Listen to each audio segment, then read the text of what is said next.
Jiribam District Meecham taruk tamthina Hatkhiba amasung Army Camp tagi Mangkhiba Laishram Kamal Babu matang Khannabagi Ayaba pirakkhidaba adubu yaningdaba phongdoktuna Lok Sabha MP Dr. Angomcha Bimol Akoijam na Parliament mamang Khongjang Changsinkhre MP Dr. Angomcha Bimol Akoijam Parliament mamang Changsinkhre Khongjang aduda Nagaland MP Supong Meren Jamir Yake Khongjang aduda Kuki Kulai Piber Singna tamthina hatok pikraba Jiribam District tagi pikliba angang yauna Meecham taruk amasung Army Camp tagi mafong khangdana Mangkhiba Laishram Kamal Babu photo MP Bimol Akoijam na paike photo aduda nakhoi gi damak parliament ta mafom amata leiramjai madugi damak ngakpiu haibu wafam singsu yauke amarom da Nagaland gi MP Supong Meren Jamirna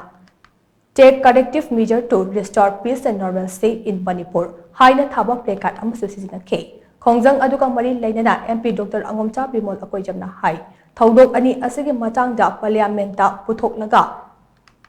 khannanabagi mahakki maikaidage akaram moongda honake hairiba isu ani khannanabagi session ase ngalingai da mahakna paper thajinke laibak thibadi mahakna thajinkiba paper adu lokhalakide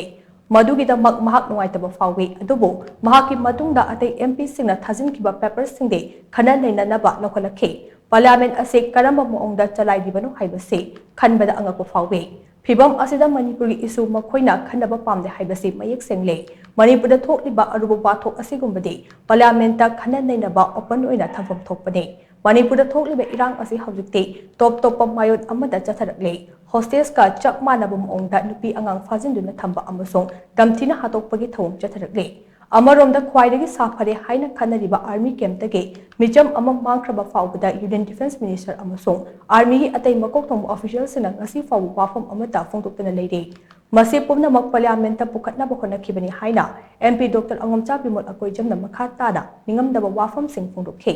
Amarom da MP Bimol Akoijam gi khongjang adubu sagotkhiba Nagaland gi MP Supong Meren Jamir na phongdokhibada Manipur gi isu asi athubada loishil haudaba thoklabde North East State khudimakta masigi chaithek lakane maram aduna center na Manipur gi irang asi athubada loishil gadabani haiba wafam thamke